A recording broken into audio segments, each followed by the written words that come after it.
The peaceful Valerian alliance was dying. For 300 years they had lived in harmony across 12 star systems, their crystal cities gleaming under foreign suns. They grew their food in floating gardens, resolved conflicts through meditation, and believed violence was a relic of primitive times. Their advanced energy shields had protected them from asteroids, solar flares, and the occasional space pirate. But nothing had prepared them for the Scourge. The biomechanical nightmare had appeared at the edge of their territory 6 months ago. At first, the Valerians thought they were dealing with another species seeking trade or diplomacy. They sent ambassadors with gifts of art and poetry. The Scourge ate the ambassadors and turned their ships into breeding pods. The elegant Valerian defense fleet tried to reason with the invaders, broadcasting messages of peace and cooperation. The Scourge responded by consuming the entire 4th planet of the Zelos system, stripping it bare in 48 hours. Hi. Commander Thane watched helplessly from his command ship as another colony world went dark. The Scourge creatures moved like living machines, their black carapaces shifting and adapting to every weapon the Valerians fired at them. Energy beams that should have vaporized steel simply made the creatures stronger. Plasma bolts that could melt through asteroid armor bounced harmlessly off their shells. The more the Valerians fought, the more unstoppable their enemies became. Commander, his aide whispered, her violet skin pale with fear.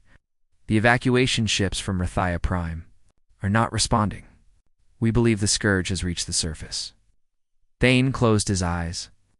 Rathia Prime housed 12 million civilians, including the largest nursery colonies in their space. Children who had never seen violence, artists who painted with light, philosophers who spent decades contemplating the beauty of existence, all of them were now feeding the ever-growing Scourge swarm. In his desperation, Thane remembered something from the old archives.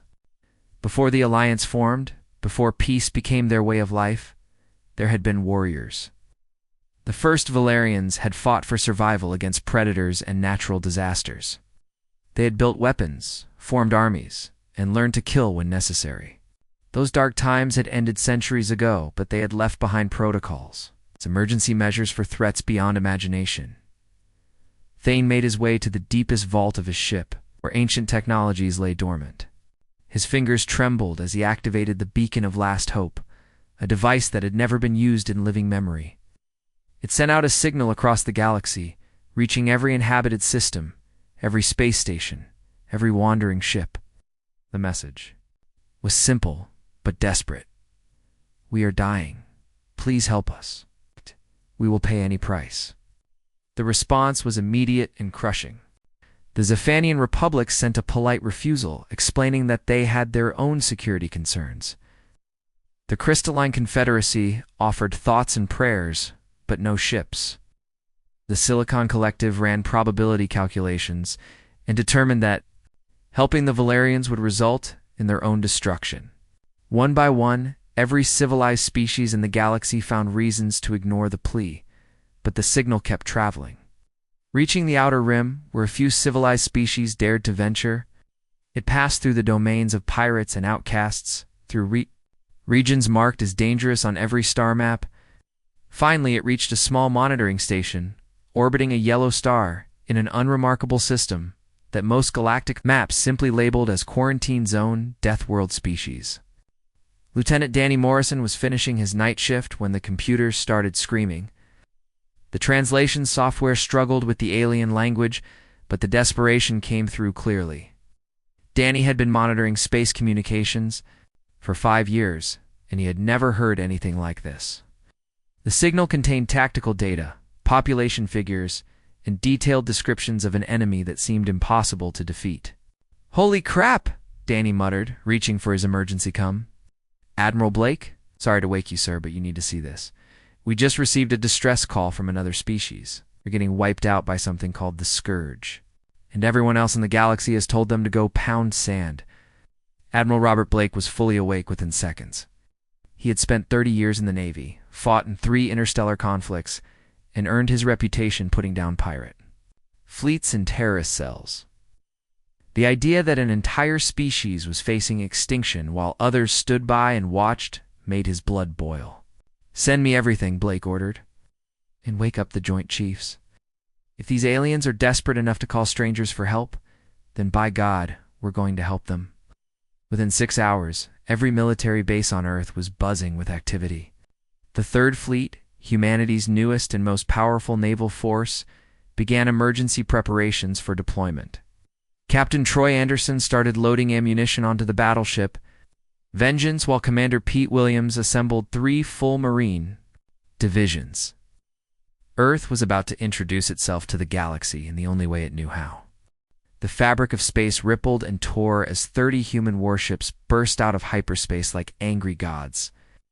The Third Fleet had traveled 12,000 light-years in just 4 days, pushing their fusion drives to the absolute limit. Steam vented from overheated engines, while warning lights flashed across every bridge. The humans had come to fight, and they looked every bit the part. Admiral Robert Blake stood on the command deck of his flagship, the massive dreadnought Vengeance. Unlike the graceful Valerian ships with their flowing curves and crystal hulls, human vessels looked like they had been forged in the fires of war itself. The Vengeance was a brutal wedge of armor plating and gun turrets, designed by engineers who understood that space combat meant surviving everything the universe could throw at you. Weapon ports bristled along its hull like the spines of some ancient predator. Nuclear missile tubes gaped open like hungry mouths. The ship's dark gray hull bore scars from a dozen battles, each mark carefully maintained as a badge of honor. The smaller human vessels were equally intimidating. Destroyers built for speed and firepower darted between the larger ships like wolves in a pack. Heavy cruisers carried enough missiles to level a small moon. The carrier vessels looked like floating fortresses, their launch bays already glowing with the heat of warming fighter engines.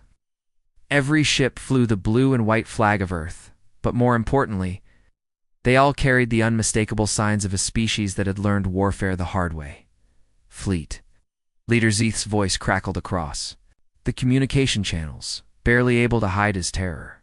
The Valerian commander had been expecting perhaps a few scout ships, or maybe some mercenaries looking for easy money. Instead, he found himself facing a fleet that could probably conquer his entire star system if they wanted to. The human ships moved in perfect formation despite their obvious haste to reach the battle zone. Their engines burned with controlled fury, while targeting systems locked onto every piece of debris larger than a dinner plate. "Unknown vessels, please identify yourselves," Zeth transmitted, his translator struggling with the alien words. "Da-da-da-da. You here to help us? Or should we prepare for additional hostilities?" Admiral Blake's response was immediate and utterly confident. "This is Admiral Robert Blake of the Earth Defense Force. We received your distress call 4 days ago and came as fast as we could. You can stand down your defensive positions and let us handle this mess."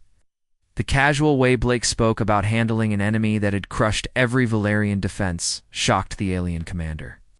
These humans talked about warfare like other species, discussed the weather. There was no fear in their voices, no hesitation or doubt. They had traveled across the galaxy to fight an unknown enemy, and they seemed genuinely excited about the prospect. What happened next left the Valerians speechless. The human carrier bays opened like giant mechanical flowers, and hundreds of small fighter craft poured out into space. But these weren't the quiet, efficient launches the Valerians were used to seeing. Human pilots whooped and cheered over open channels as their ships cleared the launch tubes. They performed unnecessary barrel rolls and victory loops before forming up into attack formations. The radio chatter was full of jokes, insults, what could only be described as enthusiasm for the coming fight.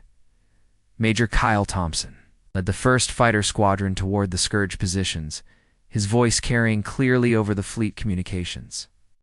"All right, people. Let's show these bug-eyed monsters what Earth brings to the party.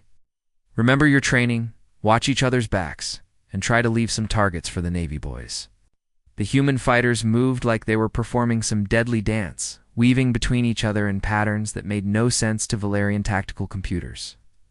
They flew too close together, took unnecessary risks, and seemed to treat the whole thing like some kind of competitive sport. But underneath the apparent chaos, There was a precision and coordination that spoke of countless hours of training and real combat experience. Behind the fighters came the assault transports, bulky ships designed to carry Marines directly into enemy territory. Colonel Jerry Williams was already briefing his troops over the internal communications, his voice calm but deadly serious. "Listen up, Marines. We're dealing with an unknown biological threat that's been kicking the crap out of these purple guys for 6 months.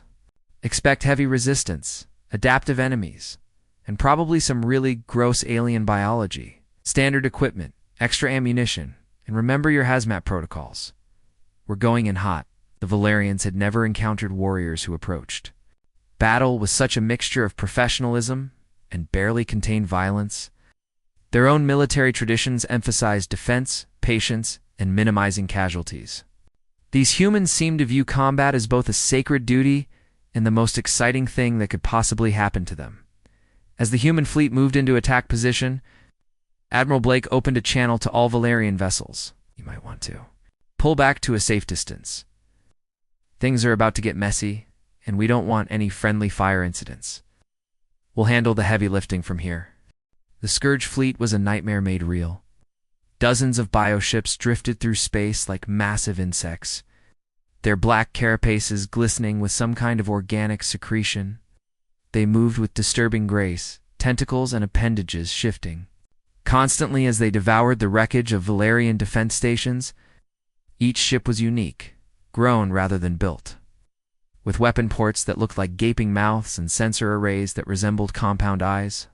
The largest vessels were icily a mile long, their hulls pulsing with bioluminescent veins that carried nutrients to weapon systems that defied conventional understanding. For 6 months, these creatures had proven unstoppable.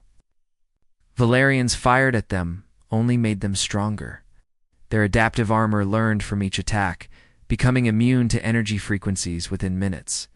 Plasma beams that could melt through starship hulls bounced harmlessly off their hides after the first few hits.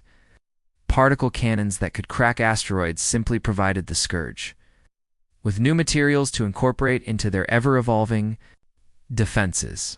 The more the Valerians fought, the more impossible victory became. Captain Troy Anderson watched the alien fleet through the main view screen of his battleship, the Defiance. Unlike the elegant Valerian vessels with their crystal hulls and energy weapons, human ships carried kinetic cannons that fired solid metal projectiles at incredible speeds. The Defiance mounted 8 main guns, each capable of launching tungsten slugs the size of telephone poles at a significant fraction of light speed. These weapons were crude by galactic standards, relics of a species too primitive to master energy manipulation. But they had one advantage that the sophisticated aliens had overlooked: they were simple, brutal, and completely unpredictable. "Target the largest bioship," Anderson ordered his weapons officer. "Let's see how these things handle some good old-fashioned Earth engineering." The main guns fired in sequence, 8 massive slugs screaming across space in less than 2 seconds.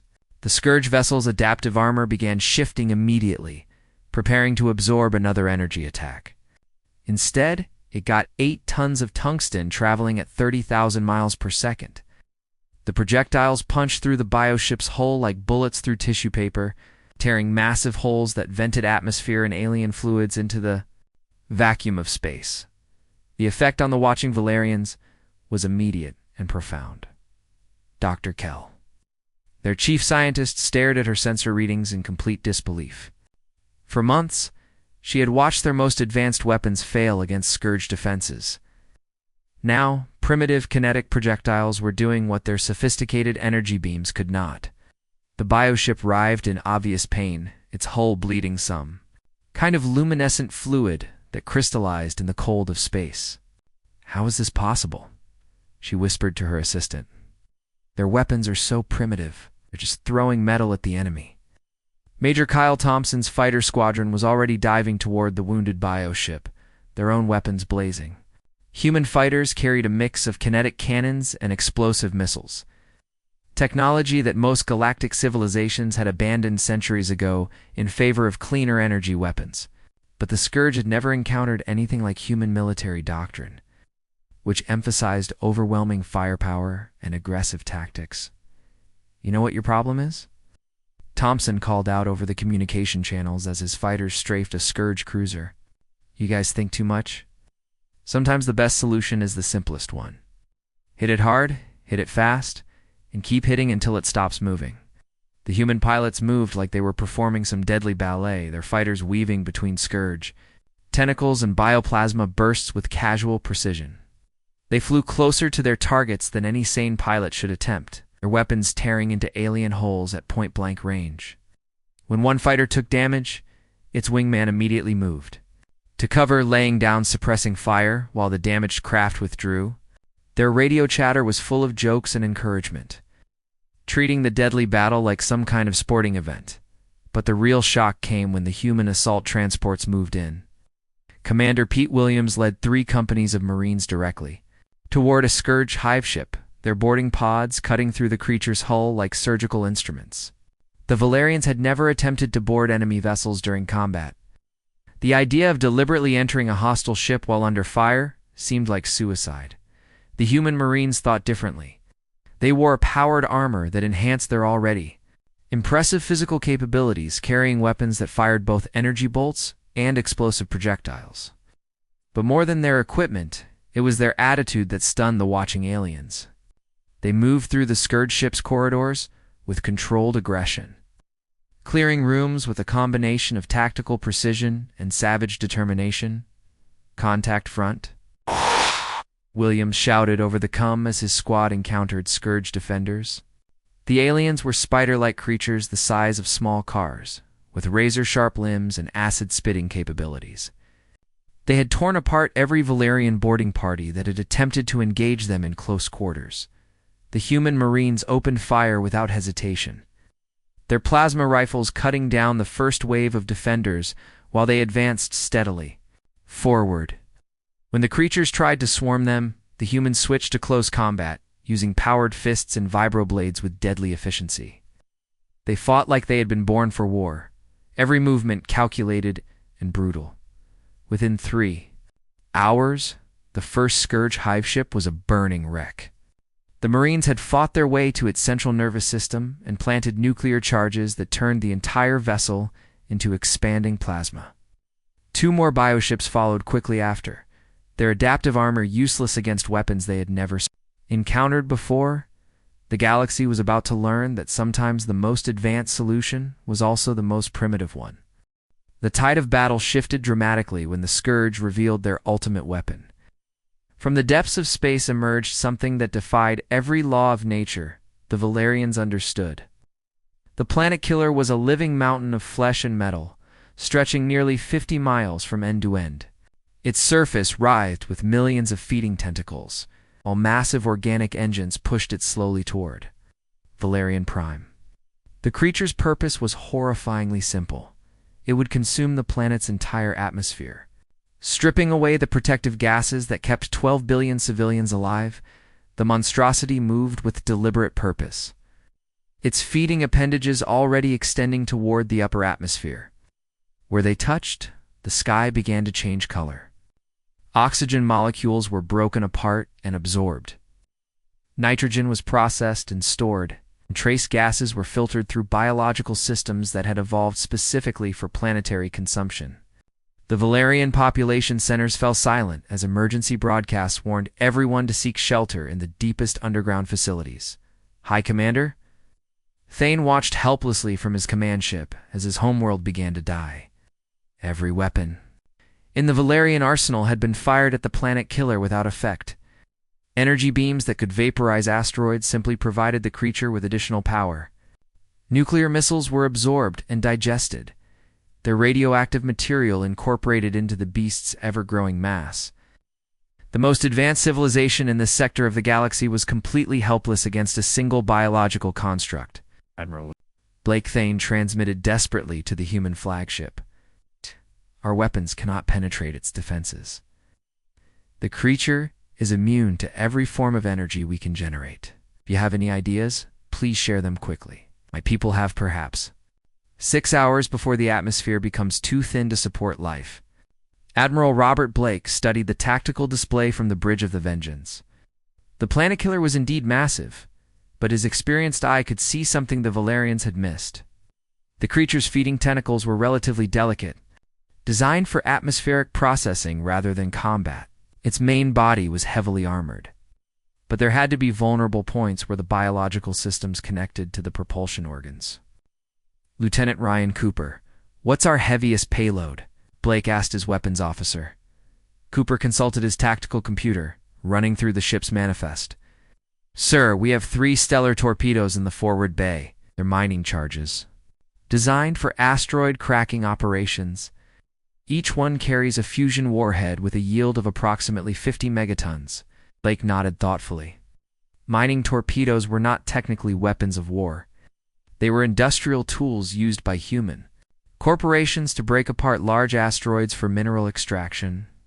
The warheads were designed to create controlled explosions that would split rocky bodies in two, manageable chunks without completely vaporizing the valuable materials inside. They were crude, unguided, and completely inadequate for modern space combat, according to every military manual in the galaxy.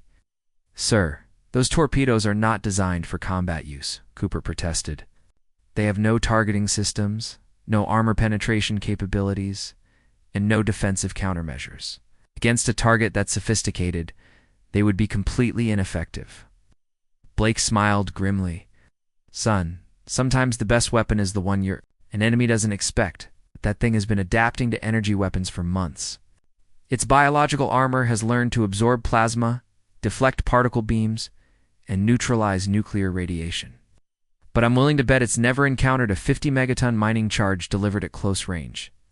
The Admiral opened a channel to Major Kyle Thompson, whose fighter squadron was harassing the planet killer's feeding tentacles. "Kyle, I need you to clear me a path to that thing's center mass. We're going to try something that's either brilliant or completely insane." Thompson's response was immediate and enthusiastic. "Copy that, Admiral. My boys will keep its attention while you line up your shot. Just give us 30 seconds to get clear before you light that candle." The Vengeance accelerated toward the planet killer at maximum speed, its massive engines pushing the dreadnought far beyond safe operational parameters. Alarms screamed across the bridge as hull stress approached critical levels, but Blake ignored them completely. He had one shot at this, and it had to be perfect. The stellar torpedo launched from point-blank range. Its simple guidance system, programmed with only the most basic targeting information. The planet killer's defensive systems immediately tried to adapt biological armor shifting to absorb what it assumed would be another energy weapon. Instead, the torpedo punched through the creature's outer shell like a railroad spike through paper, penetrating deep into the vital organs before its fusion warhead activated. The explosion was visible from 3 star systems away. The planet killer's entire center section vaporized instantly. The uncontrolled fusion reaction tearing through biological systems that had evolved over millennia. The creature's death cry was transmitted across every radio frequency, a sound of pure agony that lasted for nearly 10 minutes before finally fading to silence. On the surface of Valerian Prime, Colonel Jerry Williams and his Marines watched in amazement as Scourge ground forces suddenly began retreating toward their landing craft. The alien invaders moved with obvious panic, abandoning equipment and wounded comrades in their haste to escape the planet's surface. "Admiral Blake, this is Colonel Williams," he reported over the tactical channel. "I don't know what you just did up there, but it worked. The Scourge are running like their tails are on fire. It looks like we won this one." The surviving Scourge ships fled into deep space, their invasion broken by weapons they had never encountered before. The galaxy was about to learn that sometimes the most primitive solution was also the most effective one. The silence that followed the planet killer's destruction was deafening. Across 12 star systems, Valerian civilians emerged from underground shelters to see their sky returning to its natural color. The massive bioconstruct that had threatened to devour their entire world was nothing more than glowing debris, scattered across space like the remnants of a nightmare that had finally ended. Emergency broadcasts shifted from desperate evacuation orders to cautious announcements of victory. Though most Valerians could hardly believe what had happened, "High Commander," Thane found himself standing in the docking bay of the human flagship, surrounded by warriors unlike anything his people had ever imagined. The humans moved with casual confidence, cleaning their weapons and sharing stories about the battle, as if they had just completed a routine training exercise. Their armor was scarred from combat, their faces marked with exhaustion and satisfaction, but there was no arrogance in their manner.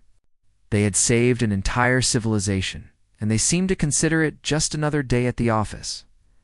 Admiral Robert Blake stood before the Valerian commander, still wearing his battle uniform with blasts scoring along the sleeves. His weathered face showed the kind of experience that came from decades of real combat. Not the theoretical warfare that most galactic species studied in comfortable academies. When Thane approached him, the human leader extended a hand in what the translator identified as a gesture of respect and friendship. "Your species fights like the ancient legends describe the first ones," Thane said, his voice filled with something approaching worship. "The old stories tell of warriors who could face any enemy, overcome any obstacle, and turn defeat into victory through sheer determination. We thought such beings were mythical. How do you do it? How do you make the impossible look routine?" Blake considered the question carefully, his eyes distant as he thought about Earth and the long journey that had brought humanity to this moment. "Commander, my people come from a world that spent 1,000,000 years trying to kill us. Every day was a struggle just to survive. It's ice ages that lasted for millennia. Volcanic eruptions that blotted out the sun. Predators that hunted us through the night. Disease, famine, natural disasters, and 1,000 other threats that should have wiped us out completely." He paused, watching as human technicians worked alongside Valerian engineers to repair damaged systems. Most species develop intelligence to avoid conflict, to find peaceful solutions to their problems. We developed intelligence to fight better, to turn every disadvantage into a weapon, and to never give up, no matter how bad things got. That's not noble or admirable, just what we had to do to survive. The news of humanity's victory spread across the galactic communication networks like wildfire. Species that had dismissed Earth as a backwater planet, populated by violent primitives, suddenly found themselves reconsidering their assumptions. The Crystalline Confederacy, which had refused to help the Valerians just days earlier, sent urgent diplomatic messages requesting immediate meetings with human representatives. The Silicon Collective ran new probability calculations and concluded that establishing friendly relations with humanity was now their highest priority. Within 72 hours, the Galactic Council convened an emergency session for 300 years. Earth's applications for membership had been politely ignored or outright rejected. Humans were too aggressive, too unpredictable, too dangerous to be trusted with advanced technology or positions of responsibility. The Council preferred species that solved problems through negotiation and compromise, not primitive Deathworlders who thought kinetic weapons were still acceptable tools of warfare. Now, those same council members found themselves facing an uncomfortable reality. The scourge had threatened the entire sector, and every civilized species had proven helpless against them. The despised humans had possessed the capability and willingness to intervene. The implications were staggering and impossible too. Ignored, Captain Troy Anderson stood at Admiral Blake's side as they addressed the assembled alien dignitaries via holographic transmission. The council chamber was a monument to galactic civilization, filled with representatives from dozens of species, would achieve technological and social advancement far beyond Earth's current level. Crystal beings who communicated through light, patterns, energy creatures who existed as pure thought, and dozens of other advanced life forms who had long ago abandoned the crude realities of physical conflict. "Honored delegates," Blake began, his voice carrying clearly across the transmission. "For years you've called us savages and primitives. You've dismissed our technology as crude, our methods as barbaric, and our species as unsuitable for galactic society. You weren't entirely wrong. We are violent, aggressive, and completely willing to use whatever methods are necessary to protect innocent life." The alien delegates shifted uncomfortably as Blake continued. "But here's what you missed. Sometimes the galaxy needs savages. Sometimes crude methods are exactly what's required. And sometimes the species you consider primitive are the only ones willing to do what needs to be done." Captain Anderson stepped forward, his scarred armor reflecting the chamber's lights. The scourge would have consumed this entire sector if we hadn't intervened. Your advanced energy weapons were useless. Your sophisticated defenses were meaningless. Your diplomatic protocols meant nothing to an enemy that viewed you as food. But our primitive kinetic weapons worked just fine. Colonel Jerry Williams joined them, still carrying the plasma rifle he had used in close combat aboard the Scourge. Ships, look, we're not asking for special treatment or recognition. We did what we did because it was the right thing to do. But don't mistake our willingness to help for weakness or desperation. We're not your attack dogs, and we're not your cleanup crew. Admiral Blake nodded agreement. Earth is willing to join the galactic community as an equal partner. We'll share our knowledge, contribute to scientific advancement, and help maintain peace wherever possible. But understand this, we won't change who we are to make you more comfortable. The galaxy is a dangerous place, and someone needs to be ready when the next threat appears. The silence that followed was profound.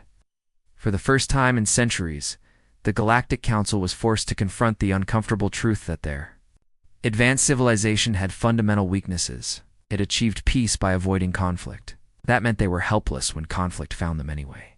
The vote to grant Earth's full council membership was unanimous. Galaxy would never underestimate humanity again.